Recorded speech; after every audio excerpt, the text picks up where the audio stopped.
Cumprimento a amada igreja na paz do Senhor, amém? Você está feliz, irmãos, de estar aqui essa noite? Reunido nesse memorial, esse dia tão importante, momento importante para nossas vidas cristãs, né? E você sabe por que está aqui? Quais os motivos que te trouxeram até aqui essa noite? Eu queria compartilhar com os irmãos uma palavra. Depois estaremos orando, que está no Evangelho de Lucas, no capítulo 23,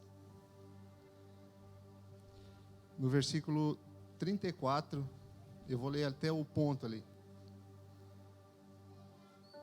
a primeira parte, que diz assim: E dizia Jesus: Pai, perdoa-lhes, porque não sabem o que fazem. Essa fala de Jesus a gente conhece, foi um momento que ele estava na cruz. Aquele povo que estava ali reunido naquela circunstância, naquela situação, não sabia o que estava acontecendo. A verdadeira profundidade, o verdadeiro propósito, né, de Jesus estar ali na cruz, sendo crucificado. Né, estavam ali romanos, judeus, né, e outras pessoas de outros povos. Estavam ali ao vivo, né, presenciando aquele momento de sofrimento, no qual para muitos era uma situação qualquer corriqueira, porque a gente sabe muito bem que era uma prática romana, né, de condenar os criminosos naquela época. Então Jesus, ele fala, ele pede para o Pai para perdoar aquelas pessoas, porque elas não estavam, né, apesar de estar ali vivenciando aquilo e vendo aquela situação, elas não sabiam o que estavam fazendo e o que estava acontecendo por trás de tudo. Nem os apóstolos, até mesmo eles, os discípulos, né, se mandaram, né, correram, fugiram naquele momento, sem entender a real situação, o real propósito. Mas claro que depois, né, com a palavra de Deus, né, em Atos dos Apóstolos e outros livros, né, outras cartas de Paulo, eles começaram a entender, né, e a revelação do Espírito Santo, eles começaram a entender, né, qual era o real sentido daquele sacrifício. Por que Jesus teve que passar por aquela situação, né, dolorosa, constrangedora e triste. E hoje nós temos que ter esse sentimento, entender a profundidade, né, desse momento. Hoje nós temos essa revelação através da palavra. Nessa situação eles não tinham, mas hoje nós temos essa revelação através da palavra de Deus e do Espírito Santo.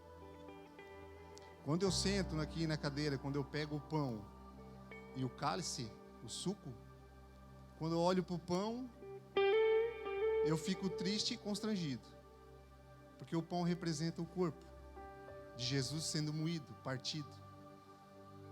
Fico triste porque vejo o sofrimento dele. Eu começo a imaginar isso, trazendo na minha mente, como se eu estivesse lá naquele momento.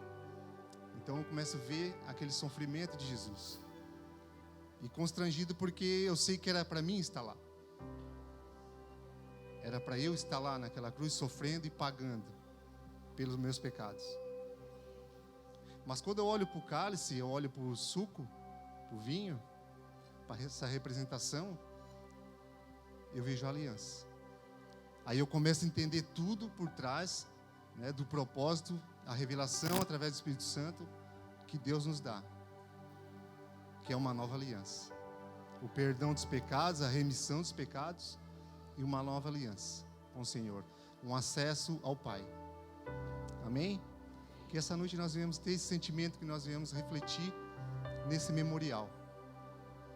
Trazer a nossa memória, para nós entender o real e profundo, né, propósito. Amém? Vamos colocar de pé, vamos orar. Vamos agradecer a Deus por esse momento. Na realidade, esse sentimento tem que ser todos os dias, né? Hoje nós estamos aqui em comunhão com os irmãos, mas isso tem que ser todos os dias. Todos os dias nós temos que lembrar do que Jesus fez por nós. Amém? Vamos orar? Senhor nosso Deus e Pai, Nós te agradecemos, Senhor, por esse momento. Estamos aqui reunidos, Senhor, nesse memorial, para trazer a nossa memória todos juntos, Senhor, todos em comunhão, para lembrar, Senhor, do teu sacrifício, do teu sangue que foi derramado por nós, que encobre nossas imperfeições, que nos traz alegria e que nos faz lembrar que há uma nova aliança, uma nova esperança, Pai. Obrigado, Senhor, por esse momento. Em nome de Jesus, nós te agradecemos por tudo. Desde já te pedimos as tuas bênçãos, que o Senhor venha falar conosco, Senhor, através da tua palavra, Pai. Nos ajuda, Senhor, a ter um coração quebrantado e curvado a ti, Senhor. Que o teu Espírito Santo venha nos tomar e nos ensinar, Senhor, a te adorar de verdade, em espírito e em verdade. Nós te agradecemos mais uma vez por tudo, em nome de Jesus. Amém. Amém, irmãos. Nós saudamos a todos com a paz do Senhor. Que nós possamos continuar com esse espírito, com essa adoração. Nós sabemos que Deus está nesse lugar. Vamos iniciar com o louvor, falando que Ele é bom o tempo todo. E que a graça dEle nunca falha. E que a bondade dEle está sobre cada um de nós. Será que você pode fechar os seus olhos? Começar a agradecer por tudo que o Senhor tem feito em sua vida. Por toda a sua bondade e misericórdia que está sobre nós. Comece a orar, a falar com o seu Pai. Comece a render a Ele uma oração de gratidão. Ele está aqui nesse lugar. Te amo, Deus. Tua graça nunca falha. Todos os dias eu estou em tuas mãos. Desde quando me levanto até eu me deitar, eu cantarei da bondade de Deus.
Tu és um Pai de amor, um Pai que cuida. Te adoramos, Deus. Te adoramos. Tu és o nosso Rei. Tu és o nosso Rei, Jesus.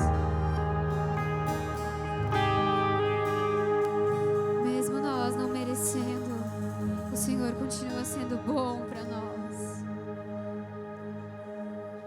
Oh, Deus, ficamos constrangidos pelo Teu amor. Te louvamos e te adoramos, Jesus.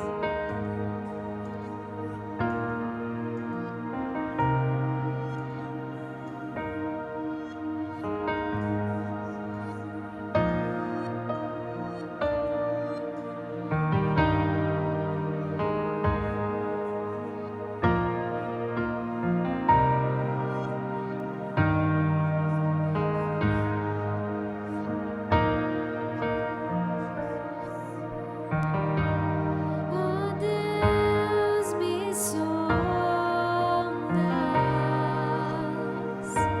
conheces-me,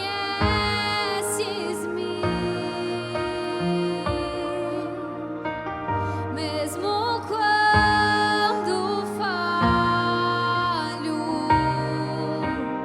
eu sei, me amas, estás presente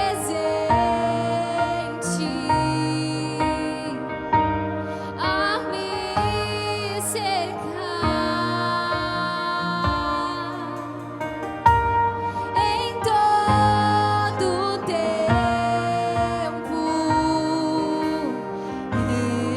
Eu sei, me amas. Eu sei, me amas. Prostro-me diante da cruz, vejo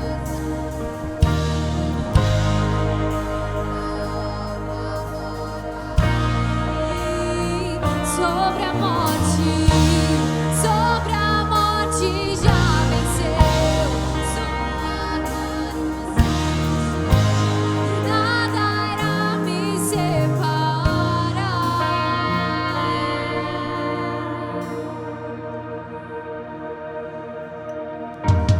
Tu és meu guia,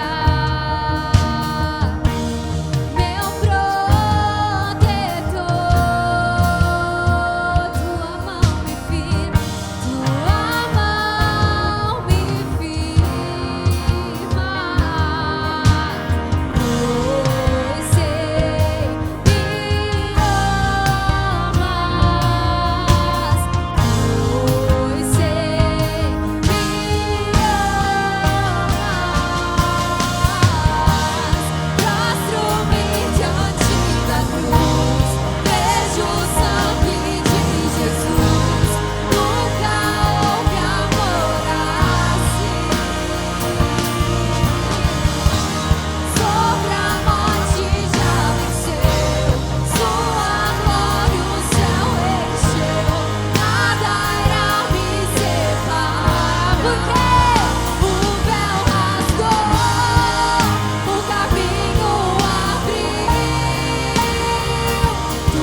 tudo pago, foi consumado. Hoje você é livre, hoje nós somos livres. Hoje nós somos livres. Ele pagou. Ele pagou todo o preço. E hoje somos livres, somos livres. Ei, Jesus. Tudo aqui é para ti, Pai. Tudo aqui é para ti. Tudo é por ti, Jesus. Tudo é por ti, Deus.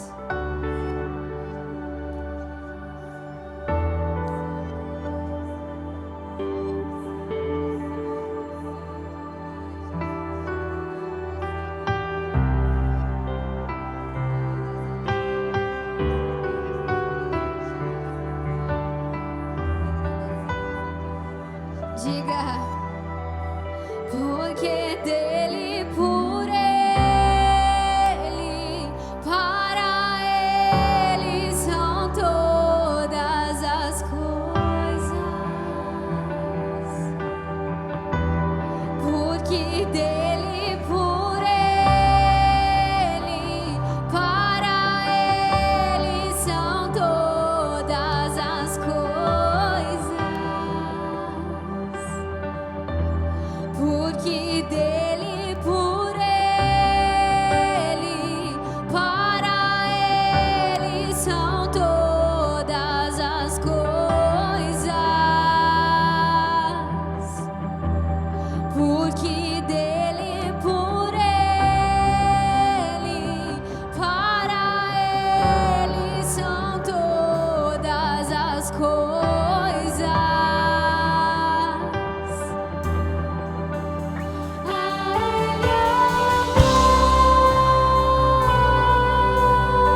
santo, que tu és santo, que tu és digno de todo louvor, que tu és digno de toda adoração, que tu és digno de toda adoração, Deus, pois não há um Deus como tu, pois não há um Deus como tu, Jesus. Nós te entregamos toda a adoração. Nós te entregamos toda a adoração essa noite, Pai. Os nossos corações estão abertos para ouvir mais uma vez a Tua voz, para ser tocado mais uma vez pela Tua palavra. Os nossos corações estão abertos, Deus. Nós te entregamos tudo, Pai.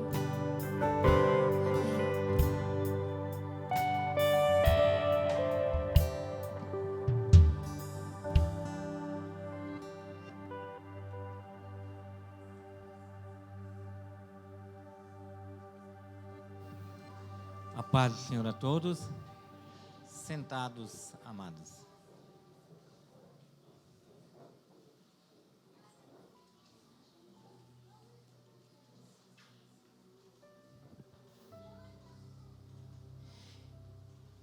Abram suas Bíblias em Gênesis, capítulo 1, versículo 1. É bem no início da Bíblia. Amém? Gênesis capítulo 1,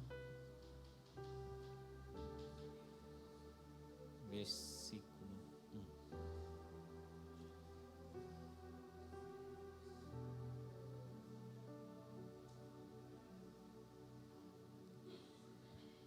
Quantos entendem que a libertação do povo do Egito é uma prefiguração da nossa libertação da escravidão do pecado?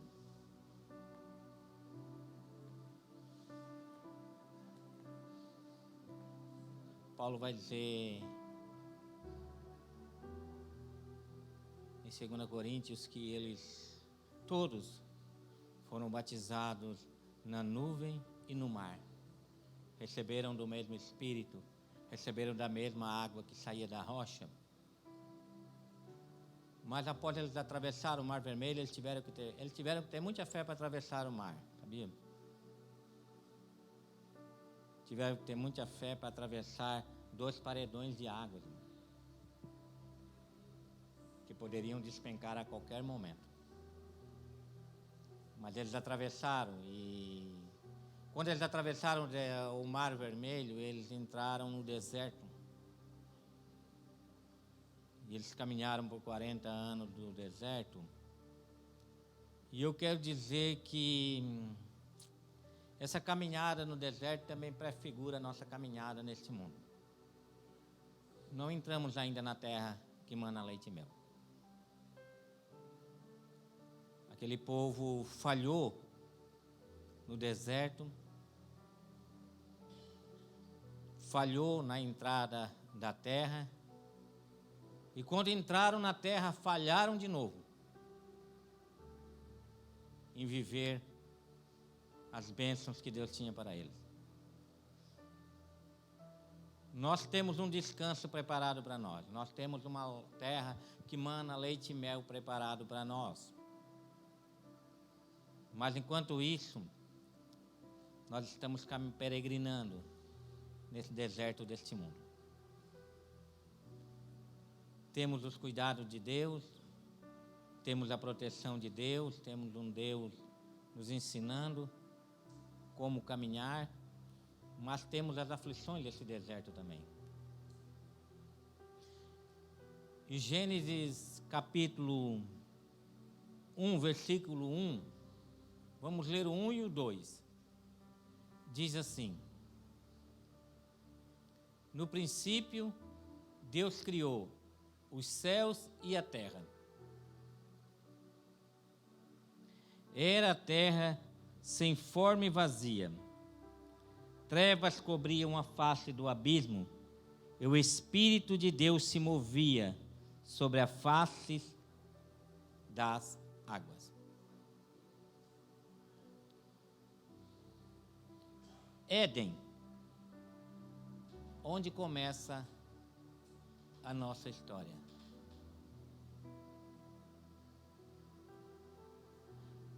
Éden, alguns estudiosos dizem que quer dizer lugar de prazer. É nesse lugar de prazer que começa a nossa história. A Bíblia,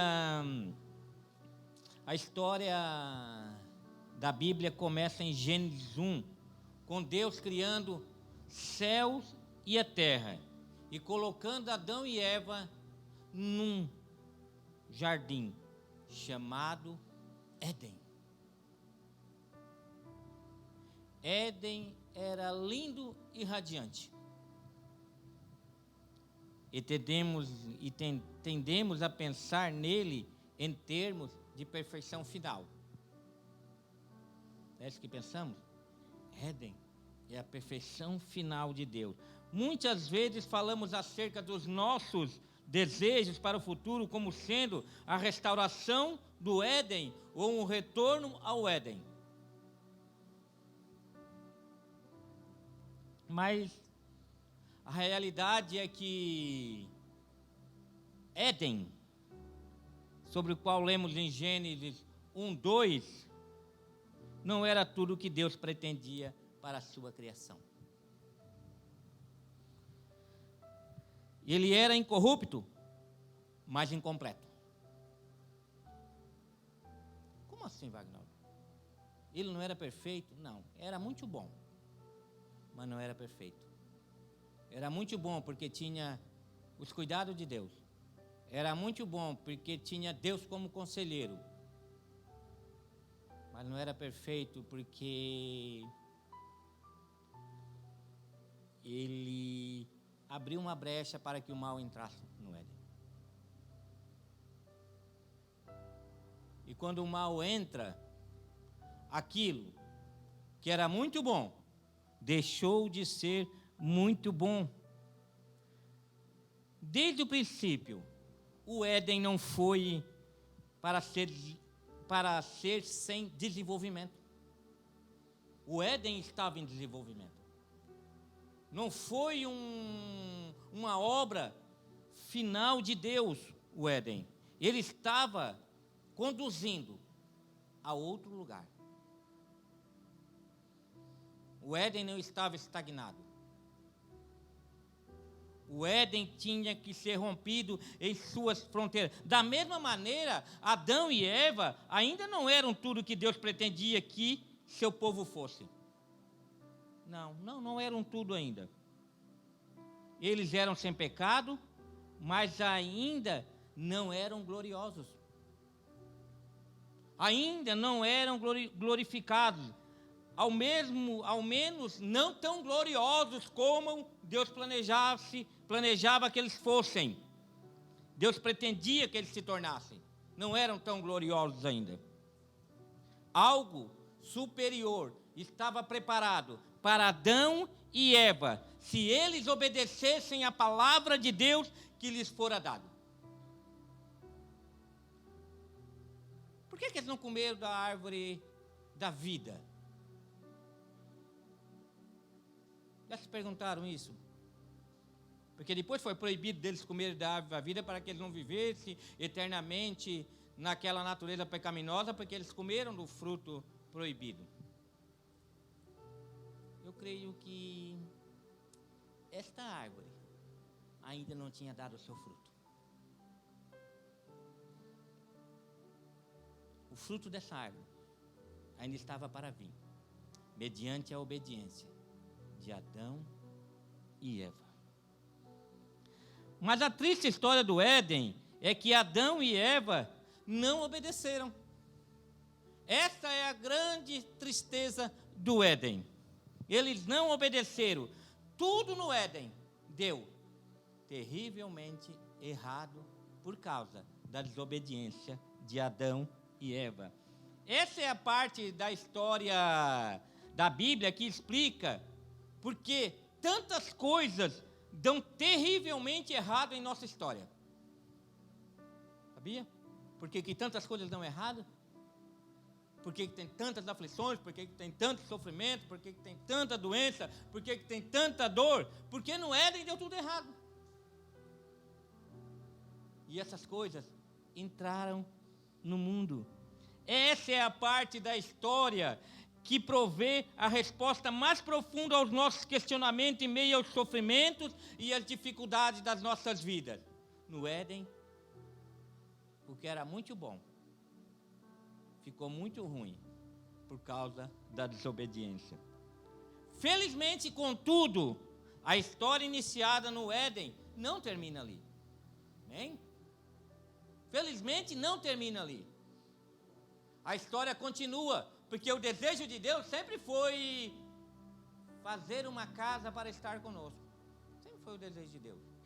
Criar um ambiente para estar no meio do seu povo. Nós vamos ver isso no tabernáculo, nós vamos ver isso no templo, Deus descendo para estar com o povo, e o povo falhando, até que Ele mesmo se faz carne, habita no meio do povo, e quando ressuscita, Ele diz assim, agora eu vou vir morar dentro de vocês. Sempre foi vontade de Deus morar no meio do seu povo. Sempre foi essa vontade de Deus. O plano de Deus para o seu mundo e seu povo não poderia ser frustrado pelo pecado humano. O pecado não poderia frustrar o plano de Deus para os seus. Deus tinha um plano muito maior. Agora mesmo, Deus está executando o seu plano de fazer muito mais do que simplesmente restaurar a sua criação no estado de integridade que houve no Éden. Muito mais, infinitamente mais do que imaginamos ou pensamos. Essa mesa nos mostra o que Deus está preparando para nós.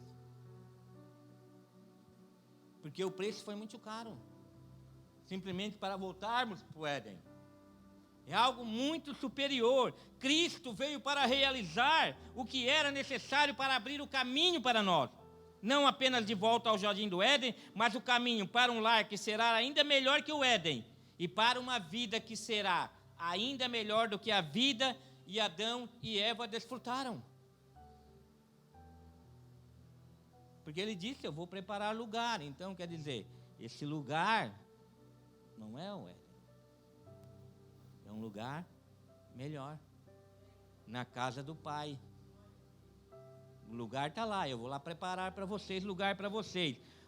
Como pode ser melhor esse lugar?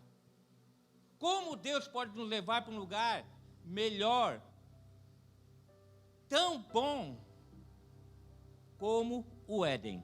Apocalipse revela um novo céu e uma nova terra.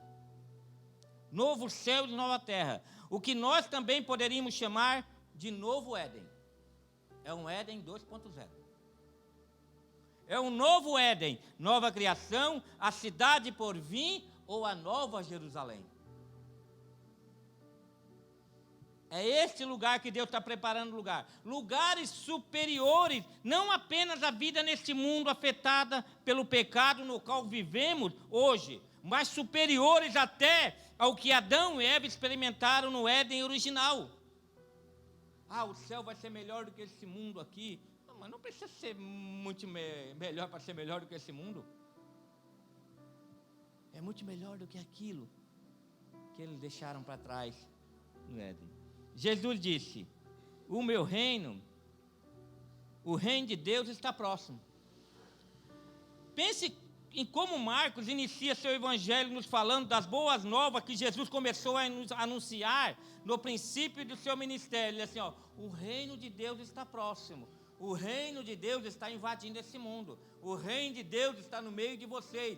O reino de Deus está próximo. Onde Jesus chegava, ele manifestava o reino de Deus. Demônio era expulsado. O reino de Deus não tem demônio. Onde Jesus chegava, ele era a própria presença do reino de Deus. As pessoas eram curadas, porque no reino de Deus não vai ter pessoas doentes. Pessoas eram ressuscitadas, representando que no reino de Deus não vai ter morte. Então Jesus era o reino de Deus manifestado entre nós. Com a encarnação de Cristo, a novidade que procede somente dele começa a invadir esse mundo. Quando Jesus encarna e vem no meio de nós, a novidade de Deus, a novidade de vida começa a invadir o nosso mundo. Depois, em sua ressurreição, essa novidade começa a inundar o mundo. E ainda está inundando o mundo, à medida que o evangelho vai se espalhando, sendo abraçado por pessoas de todas as nações. O evangelho vai se espalhando e o reino de Deus vai invadindo esse mundo. O poder do evangelho ainda traz vida onde há morte, esperança onde há desespero e beleza onde há desolação. À medida que o evangelho vai se espalhando, as pessoas se agarram no Cristo ressurreto. Pela fé, a nova criação continua a transformar este mundo. Foi sobre isso que Paulo falou ao escrever em 2 Coríntios 5,17. Logo, todo aquele que está em Cristo se tornou nova criação. A velha vida acabou e uma nova vida se iniciou. Uma nova vida se iniciou. E se isso é verdade, queremos conhecer mais sobre o fim dos séculos. Se algo se iniciou em nossa vida, queremos conhecer mais sobre aquilo que vai se consumar no fim dos séculos. Queremos enxergar o que o jardim original tem a nos mostrar sobre aquele jardim mais seguro. O jardim do Éden não me mostra a segurança do jardim que está esperando para nós. Porque o jardim do Éden era inseguro ainda. O jardim do Éden ainda tem aprovação. Então esse jardim não me mostra tudo aquilo que o jardim que está nos esperando, que o jardim tem a nos mostrar sobre aquele jardim mais seguro, mais prazeroso e mais glorioso, no qual estamos destinados a viver eternamente, que será ainda melhor que o Éden. Sempre pensei que eu pensava que quando Deus criou a terra, Ele, com sua palavra, a trouxe a existência como ela é hoje. Mas não foi assim. A princípio, Deus trouxe a existência com a sua palavra, foi uma massa de matéria sem forma e vazia. Uma massa de matéria sem forma e vazia, no qual não era possível viver nada, nem ninguém naquela massa uniforme. Aquela massa não existia, mas Deus criou aquela massa sem forma e vazia.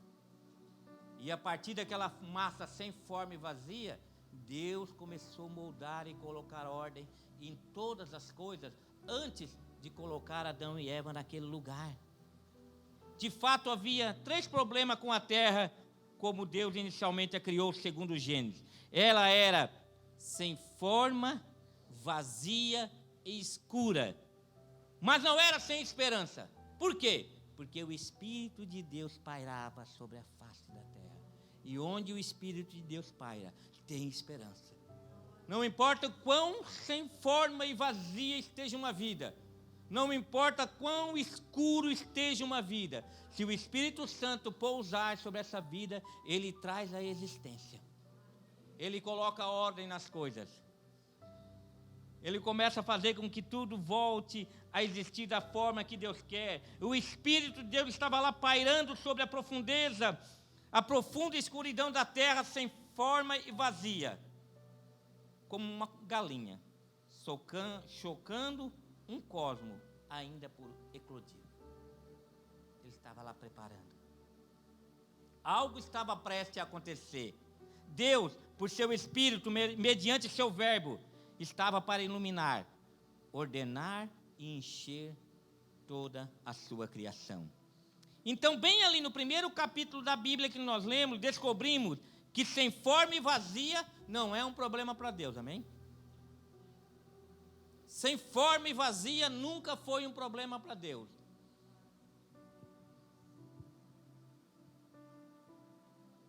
Quando o seu verbo haja, aparece, e a energia criativa do Espírito paira, aquilo que estava em trevas é inundado pela luz. O que estava caótico torna-se ordenado. O que estava vazio se enche de vida, beleza e propósito.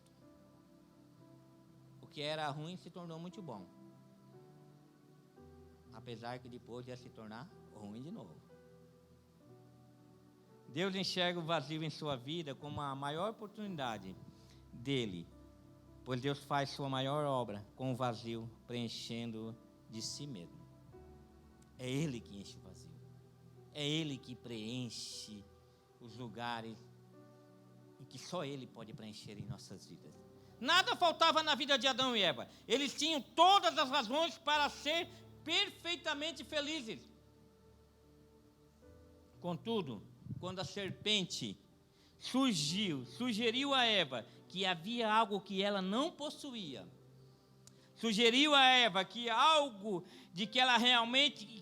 algo que ela realmente precisava para ser feliz, ou seja, a sabedoria que viria de comer a árvore proibida. Eva se permitiu que o engano da serpente moldasse a sua vida. E de vez de se contentar com toda a bondade derramada sobre eles e ao seu redor, Eva começou a ver um lugar vazio em sua vida, em sua dieta, em seu conhecimento e em sua experiência. É isso que Satanás, nessa área que Satanás nos ataca.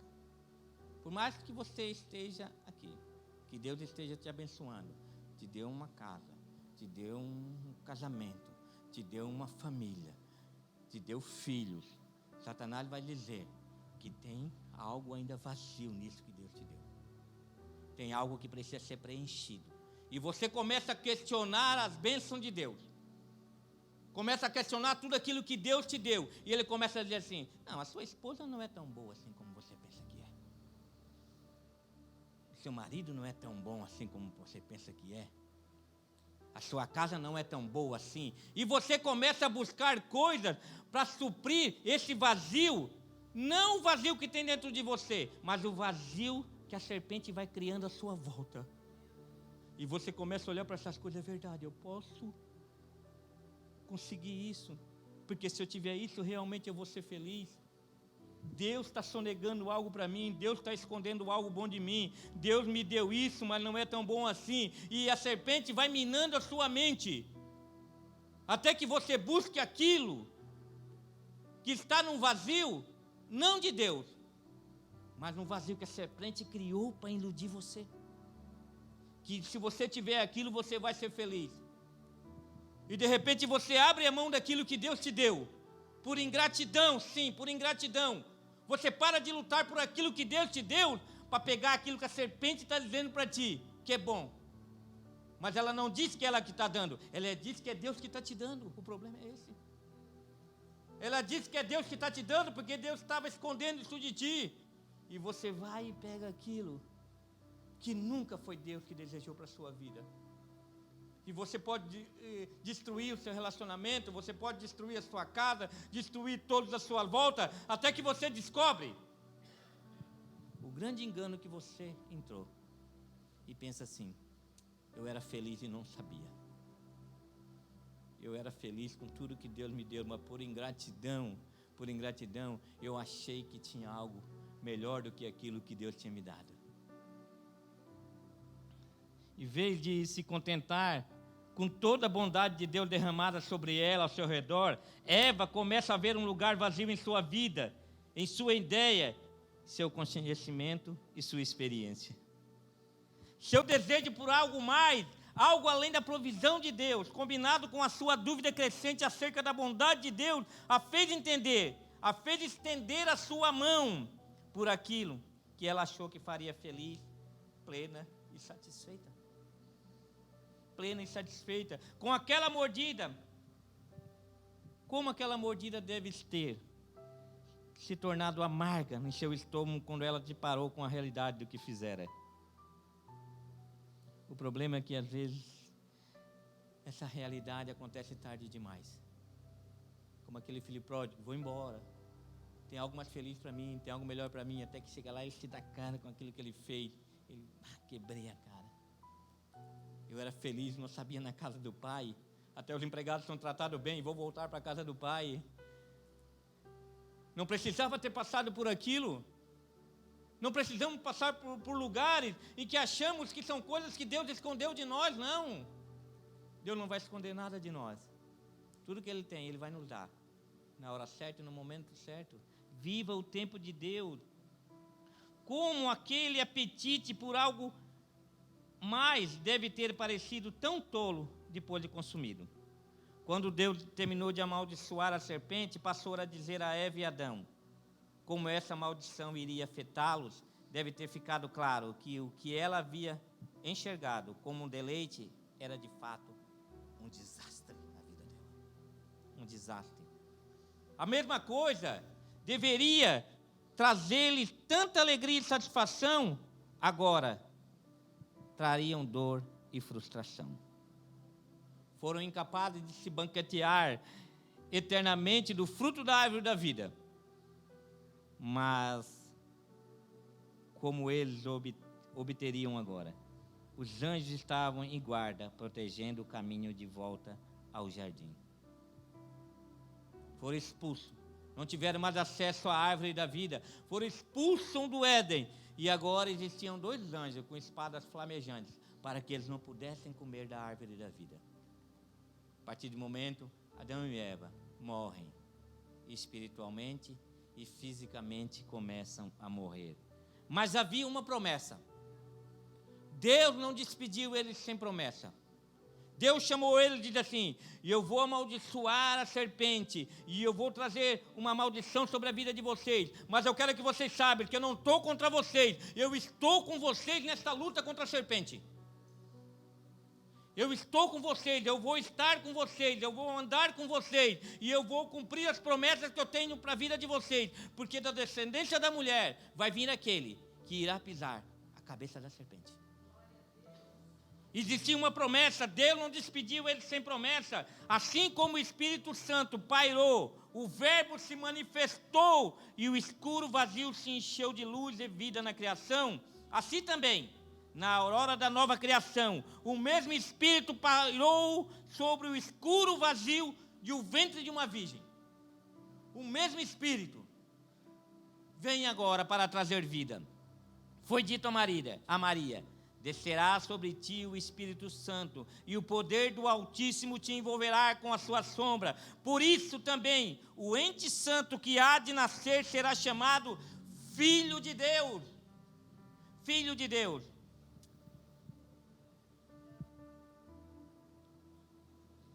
Jesus, o segundo Adão, deixou a terra celestial de leite e mel e entrou no deserto desse mundo, como todos os seus espinhos e erva daninha. Ele vem para esse deserto para pisar todos os espinhos e todas as ervas daninhas. Devemos chegar a isso bem no início do seu ministério. Mateus 4:1 diz assim, a seguir foi Jesus levado pelo Espírito ao deserto para ser tentado pelo diabo. Mateus nos diz que após Jesus passar no teste da tentação no deserto, eis que os anjos vieram e o serviram. Quão diferente a experiência do primeiro Adão. Os anjos puseram-se contra o primeiro Adão como adversários, impedindo o seu retorno do deserto para o jardim. E quão diferente o resultado trazido pelo primeiro Adão. Os anjos vieram servir Jesus após a provação no deserto. Por causa do fracasso do primeiro Adão em obedecer no jardim, toda a humanidade foi lançada no deserto. Mas por causa da disposição do segundo Adão de obedecer no deserto, abriu-se para nós o caminho para um jardim ainda melhor que o Éden.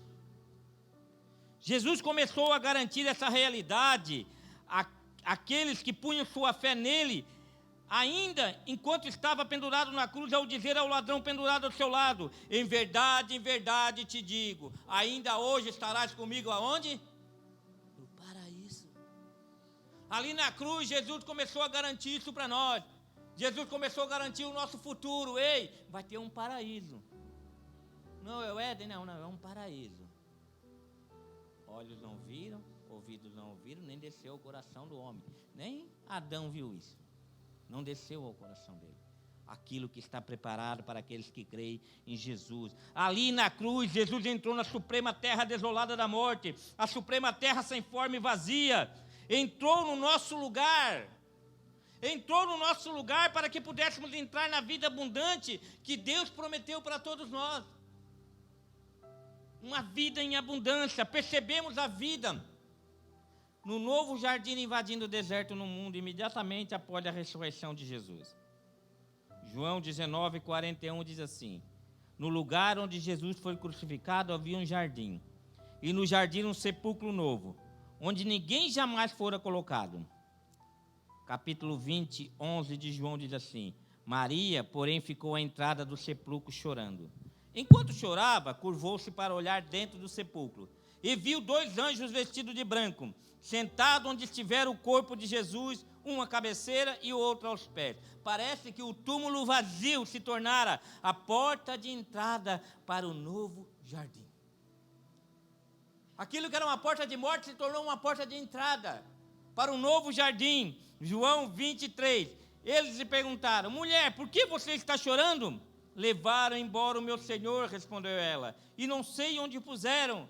Nisso ela se voltou e viu Jesus ali em pé, mas não o reconheceu. Disse ele: mulher, por que está chorando? Quem você está procurando?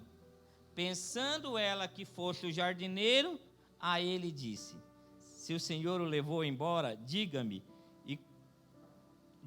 onde o colocou e eu o levarei. Pensando, supondo ser o jardineiro, é claro que era o jardineiro, ele é o jardineiro, aquele era o alvorecer da nova criação e do novo jardim. O alvorecer do novo jardim, muito melhor do que o Éden. Era a figura do jardim preparado para todos nós. Agora mesmo a nova criação estava invadindo o deserto de nossas vidas nesse mundo. E o que acontece quando nós identificamos com Jesus, quando nos unimos a Jesus em sua morte e ressurreição? Essa é a intenção de Paulo dizer: se alguém está em Cristo, é nova criação. É uma nova criação sendo gerada em nós. Ele invade nossa vida e nos transforma de pessoas espiritualmente mortas e pessoas espiritualmente vivas, pessoas que começam a experimentar uma parte agora e em plenitude na eternidade. A vida infindável, abundante e cheia de satisfação que Adão e Eva teriam experimentado se houvesse passado no teste da árvore proibida no jardim. Mas enquanto isso, talvez você esteja pensando: sim, isso parece bom, mas minha vida ainda está marcada de muitas maneiras pelo deserto. O desapontamento, o descontentamento, o vazio. Eu entendo. A minha também é assim. Às vezes a gente olha, vê tanta catástrofe, tantas coisas ruins acontecendo, e a gente fica descontente com essas coisas. Fica desapontado com essas coisas. Olha para essas coisas e pensa: por que isso ainda tem que acontecer? Essa realidade nos faz questionar se de fato é possível viver no deserto desse mundo, com alguma real percepção da nova criação invadindo o nosso aqui e agora. Você consegue viver nesse mundo? Com uma percepção daquilo que Deus tem preparado para nós? Porque é isso que vai fazer toda a diferença. Quando as calamidades vieram, quando as tristezas, as aflições vierem, e isso que vai nos animar, porque nós já temos a percepção do paraíso preparado para nós, daquilo que Deus tem preparado para todos nós. A experiência do apóstolo Paulo, tanto dos espinhos no deserto como do contentamento no jardim vidouro, nos indica que sim, o modo de Paulo expressar a dor desta vida era: foi-me posto um espinho na carne. Esse espinho na carne de Paulo era muito mais do que um desconforto, um leve desconforto. Muito mais, irmão. Muito mais do que uma ofensinha dentro da igreja. Muito mais uma ofensa, ou um descontentamento, ou uma discordância por alguma coisa. Era muito mais do que isso. A palavra grega usada para espinho se refere a uma estaca, uma seta afiada de madeira usada para empalar judeus. Você sabe o que é uma pessoa empalada? Vai estudar sobre isso. O que é uma pessoa empalada? Eles empalavam as pessoas.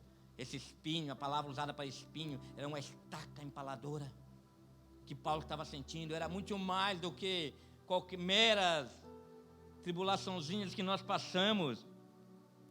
Então, seja lá o que fosse esse espinho, Paulo se sentia empalado, imobilizado por ele. Paulo relata seus repetidos rogos a Deus para que tirasse, se livrasse daquele espinho.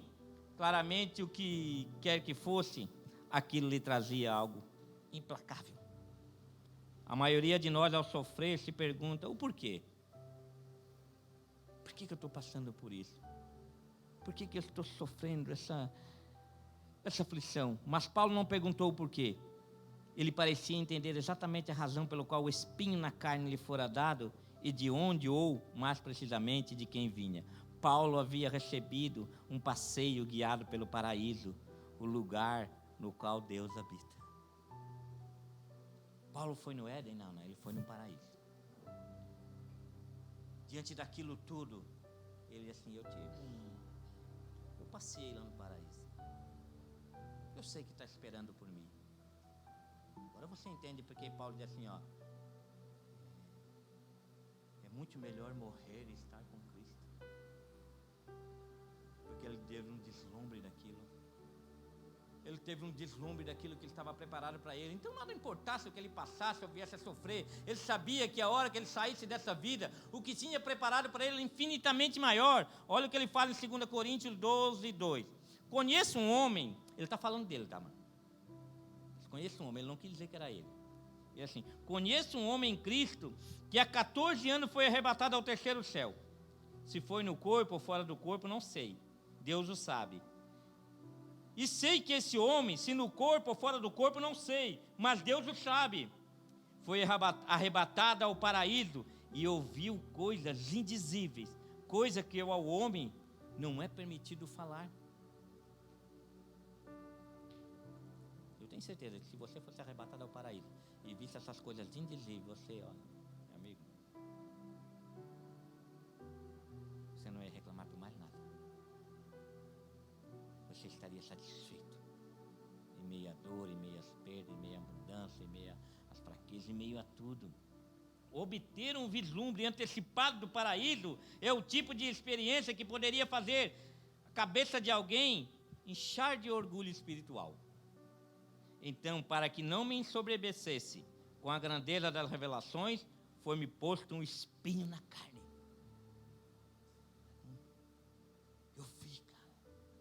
Eu vi o que tem preparado, eu ouvi as coisas lá. Quando Paulo olhava para o espinho e via a mão de Deus operando em sua vida, protegendo de se valer de sua incrível experiência espiritual para se vangloriar. Mas claramente isso não era tudo o que Paulo via no espinho. Ele também descreveu o espinho em sua carne como mensageiro de Satanás para lhe esbofetear. É um mensageiro de Satanás. Satanás atormentava Paulo com a tentação de se ressentir com Deus por permitir que o espinho perfurasse sua vida já repleta de dor. Eu pergunto, você está ressentido com Deus por alguma coisa? Você não está contente com alguma coisa que Deus te deu? Não está contente com o seu casamento, não está contente com a sua casa, com a sua família, não está contente com o seu emprego, está ressentido com alguma coisa?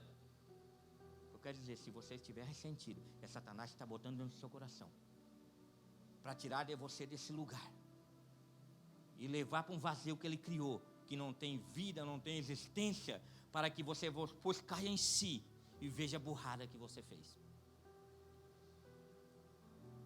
Caia em si e veja a besteira que você fez. Porque essa é a especialidade de Satanás, fazer você se ressentir com Deus, fazer você pensar que o que você tem não é tão bom. Deus pode te dar um marido melhor, uma esposa melhor, filhos melhores, casa melhor, emprego melhor. É isso que Satanás quer, te dar uma saúde melhor, para você ficar se ressentir com Deus. E Satanás vinha em Paulo para fazer ele ficar ressentido. O mensageiro de Satanás vinha para me atormentar e dizer: por que Deus te deu esse espinho? Por que Deus está permitindo você passar por isso? Por que você está desgostoso com essa coisa? Para você se voltar contra Deus, porque a especialidade dele é fazer você se voltar contra Deus. Porque foi assim que ele teve vitória no princípio, no Éden. Foi assim que ele venceu no primeiro Éden, nos colocando contra Deus, mostrando que Deus tinha algo melhor para nos dar do que aquilo que Deus tem dado. E ele tem conseguido tirar muitas pessoas da presença de Deus, induzindo elas a este erro. Ele atormentava Paulo com a tentação de culpar Deus e encher-se de ressentimento. Mas para Paulo estava claro que Satanás não tinha controle definitivo do espinho. O controle do espinho não estava sobre Satanás. O controle das nossas aflições não está sobre Satanás. O controle das nossas tristezas não está sobre Satanás. O controle está na mão de Deus. E Ele é infinitamente bom para saber o que nós podemos suportar, para saber até onde nós podemos caminhar com isso e vencer no momento dessas provação. Deus, em seu poder soberano, estava trabalhando e usando aquilo que Satanás intentara para o mal, para o seu próprio bom propósito. Paulo entendia que Deus intentara usar o espinho para um propósito santificador em sua vida. Mas ele ainda implorou para que o espinho fosse removido, para que a dor cessasse. E eu compreendo isso. Mesmo quando conseguimos ver que Deus está usando as feridas em nossas vidas para realizar algo bom em nós, ainda desejamos que a dor cesse. Sei que Deus está usando isso, eu sei que Deus está trabalhando isso por isso. Mas está difícil, não dá para parar um pouquinho a dor, não dá para aliviar um pouco a dor. Mesmo tendo uma certeza dessas coisas, isso ainda nos traz agonia, nos traz sufoco. Paulo rogou que Deus removesse, depois rogou de novo, então ele ouviu o próprio Jesus falar-lhe: a minha graça te basta, porque o poder se aperfeiçoa na fraqueza. A minha graça te basta, Paulo. O meu poder se aperfeiçoa na fraqueza. A resposta de Jesus, a repetida oração de Paulo, não foi remover o espinho, mas em vez disso, promover-lhe graça suficiente para capacitá-lo a viver com o espinho. Deus está nos capacitando para viver esse deserto. Deus está nos capacitando para vencer as tentações. Ei, presta atenção no que a seta que o diabo está jogando sobre a sua vida. Deus vai te capacitar para resistir a tudo isso. Ele está trabalhando na obra que Ele começou em nossas vidas. Paulo havia de experimentar o poder divino, não na remoção do espinho, mas em sua redenção. Ele diz em 2 Coríntios 12:9, de boa vontade, pois mais me gloriarei nas fraquezas, para que sobre mim repouse o poder de Cristo. Evidentemente, essa promessa do poder de Cristo, o mesmo poder que capacitou Jesus a suportar a cruz, o mesmo poder que ressuscitou Jesus dentre os mortos, esse mesmo poder transformou a realidade de Paulo acerca do espinho e tem poder para transformar as nossas realidades diante de tudo que nós estamos passando nessa terra que está gerando espinho. Contentamento no deserto. Contentamento agora numa terra em que espinho produzem dor. Gênesis 3:18. Ela lhe dará espinho e erva daninha, e você terá que se alimentar-se das plantas do campo. Essa era a realidade que moldava a vida de Paulo, mas com efeito, a vida de Paulo estava apenas sendo conformada ao padrão da vida de Cristo. Quem quer aqui ter a sua vida conformada à vida de Cristo? Porque se não quiser, aqui não é o seu lugar. Tem tantos outros lugares querendo conformar a sua vida em tantas outras coisas. Vai para lá que lá eles conformam no que você quiser. Mas aqui é para ser conformada a nossa vida à vida de Cristo. Se você está caminhando com a gente, não está nem preocupado em conformar a sua vida com a vida de Cristo, eu vou dizer, você está perdendo o seu tempo aqui.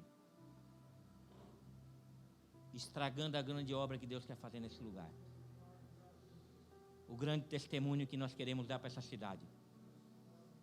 Nós fomos chamados para testemunhar, ser luz do mundo e sal da terra. E o que você está fazendo aqui, se você não está nem um pouquinho preocupado em conformar a sua vida com a vida de Cristo, de ficar parecido com Cristo, de falar como Cristo falava, agir como Cristo agia, e as pessoas possam olhar e ver que Cristo vive em você. Se você não está nem um pouquinho preocupado com isso, você pode viver a sua vida em tantos outros lugares e conformar a sua vida com tantas outras coisas, mas esquece, você não está nem um pouquinho nos ajudando a edificar o corpo de Cristo. Nem um pouquinho preocupado a edificar o corpo de Cristo. Porque nós fomos chamados para ser conformado à vida de Cristo.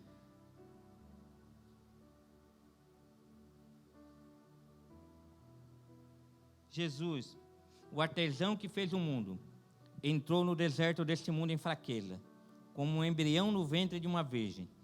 Ele era desprezado e o mais rejeitado entre os homens, homem de dores e que sabe o que é padecer. Jesus foi insultado. De Nazaré pode alguma coisa boa sair? Jesus experimentou dificuldades. As raposas têm seus covis e as aves dos céus ninhos, mas o Filho do Homem não tem onde reclinar a cabeça. Jesus enfrentou perseguição. Então uns cuspiram-lhe no rosto e lhes davam murros, e outros os bofeteavam. Jesus experimentou calamidade. Herodes deu ordens a decapitar João no cárcere. Jesus, ouvindo isso, retirou-se dali num barco para um lugar deserto à parte. Decapitaram o teu primo, Jesus. Deserto. Aflição, irmão, aflição. Perceba, Jesus não apenas entrou no deserto deste mundo, o deserto deste mundo entrou nele. Jesus tinha um espinho na carne, muitos espinhos perfurando a tua tenra carne. Todos os espinhos estavam perfurando Jesus.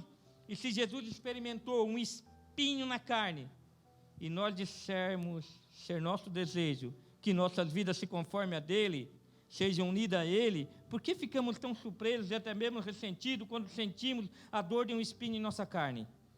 Quando experimentamos a agonia de uma vida vivida no mundo de deserto. As pessoas estão tão sedentas por experiências sobrenaturais. Milagres de curas, visões e sonhos, uma palavra pessoalmente vinda de Deus.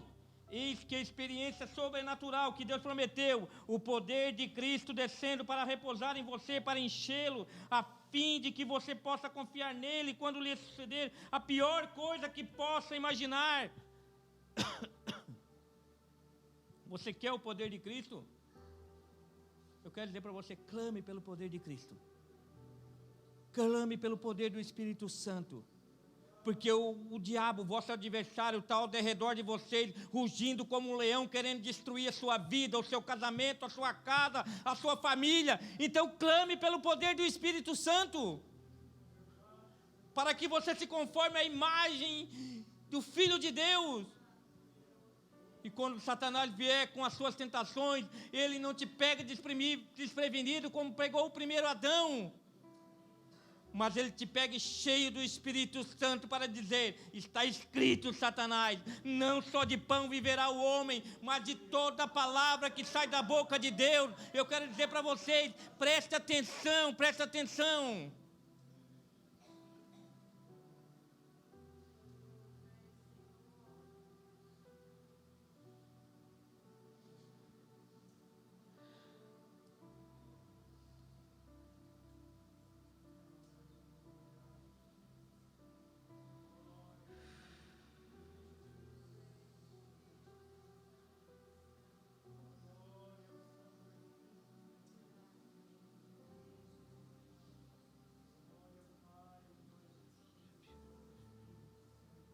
Você tem que confiar nele. para quando lhe suceder a pior coisa que você possa imaginar, a fim de que você possa estar contente, ainda que ele não preencha seu lugar isolado no modo como você desejaria, pelo menos não por enquanto. Contentamento no jardim, contentamento no paraíso que ele tem preparado para nós. Agora nós vamos participar da ceia do Senhor. Um novo e vivo caminho que ele abriu para nós para este lugar. E como você vai participar dessa ceia, vai fazer toda a diferença.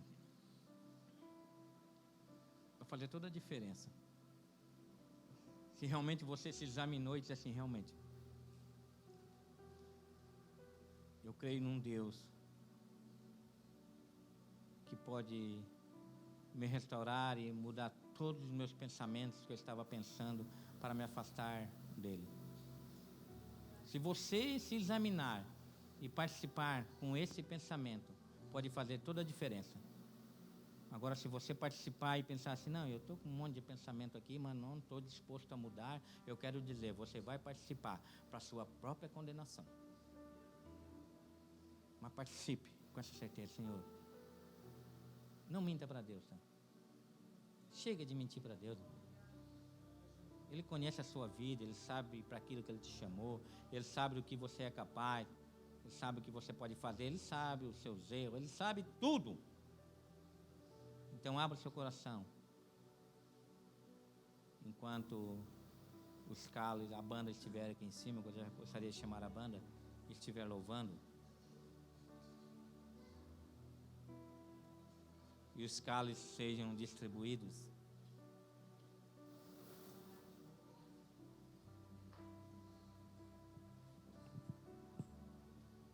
E vamos participar constrangidos com aquele Deus que um dia invadiu a nossa vida sem forma e vazia.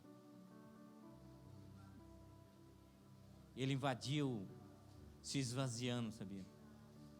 Ele se esvaziou e ficou sem forma, porque nele não víamos beleza nenhuma.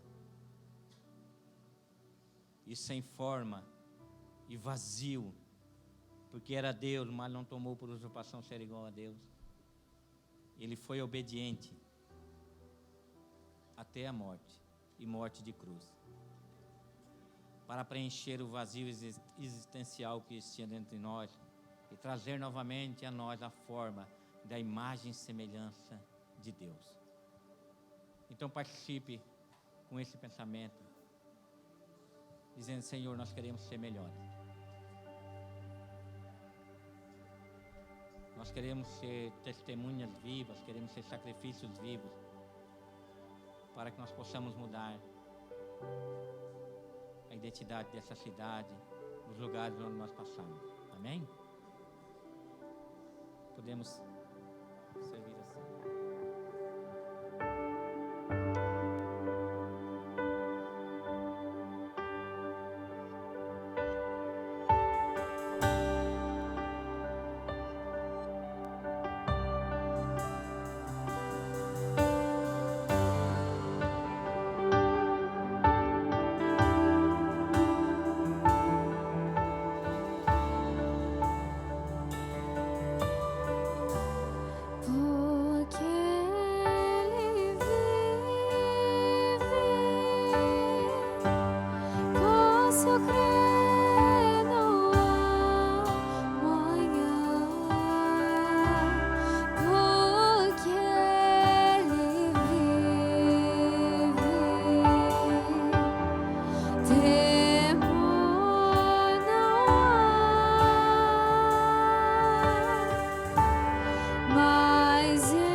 Deus enviou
por esses elementos que são tão representativos para nós.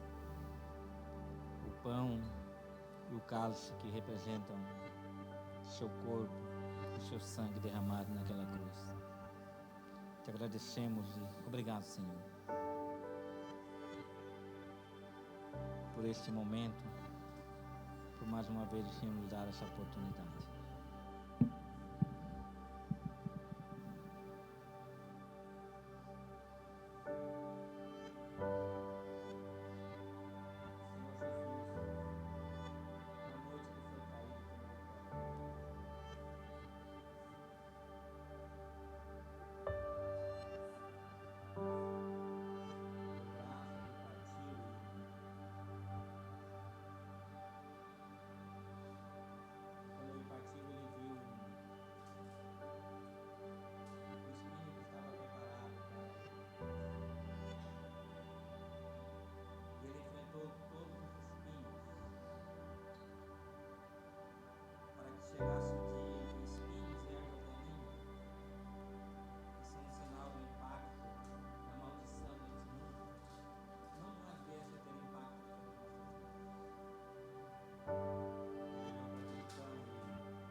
Apocalipse 22:3 diz assim: nunca mais haverá qualquer maldição. Sem maldição, sem espinhos que causam dores, sem terra, sem forma e vazia. Porque todos nós resplandeceremos a imagem do Filho de Deus. E viveremos na plenitude de todas as promessas que Ele tem para nós. Na ceia, Jesus, antes de cear, lavou os pés dos seus discípulos. Ele tirou sua capa, cingiu-se com uma toalha, colocou água numa bacia, lavou e enxugou os pés dos seus discípulos, depois volta para a mesa e coloca a sua capa novamente. Paulo explicou isso teologicamente, sabe como? Sendo Deus, não tomou por usurpação ser igual a Deus, mas tomou a forma de servo, e como servo, foi obediente até a morte e morte de cruz. Por isso Deus lhe deu um nome que está acima de todo nome, onde o dia todo joelho se dobrará e toda língua confessará que Jesus Cristo é o Senhor, para a glória de Deus Pai. Amém? Possamos ir embora para nossos lares com essa certeza nos nossos corações. Amém? Temos algum recado?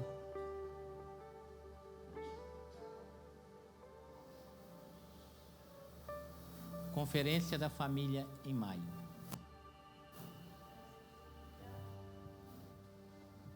Dia 12 de maio nós estaremos aqui com o tema Princípio da Honra. 19 de maio, o valor da mesa. E 26 de maio, famílias que vencem. Amém? Quantos aqui querem ser famílias que vencem? Então preste atenção naquilo que foi falado aqui essa noite, para que possamos ser mais que vencedores em Cristo Jesus. Amém? Vamos orar? Obrigado, Senhor.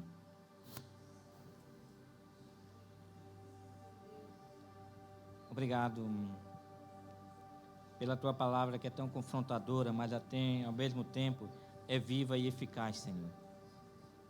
Que pode trazer vida aonde não há mais vida, pode trazer luz onde há escuridão, pode encher o vazio das nossas vidas e pode nos livrar de todas as ciladas do inimigo, Senhor. Então nós te agradecemos, Senhor, porque nós estamos caminhando no deserto, mas não estamos só. O Senhor está conosco, nos conduzindo, nos guiando, nos dando sabedoria para tomar decisões com o Seu Espírito Santo. Então guarda-nos, Senhor, debaixo de Suas asas. Queremos viver a plenitude do Seu reino, que ainda não é em toda a sua plenitude, ainda mais nós podemos viver isso hoje aqui na sua vida, dando testemunho daquilo que o Senhor fez por nós, daquilo que o Senhor fez em nossas vidas, para que outras pessoas possam caminhar com a gente. Então, em nome de Jesus, obrigado por tudo que o Senhor fez e está a continuar e vai continuar a fazer em nossas vidas. Amém? Que o amor do Pai, a graça do nosso Senhor Jesus Cristo e a comunhão do Espírito Santo acompanhe todos vocês. Amém? Deus abençoe a todos.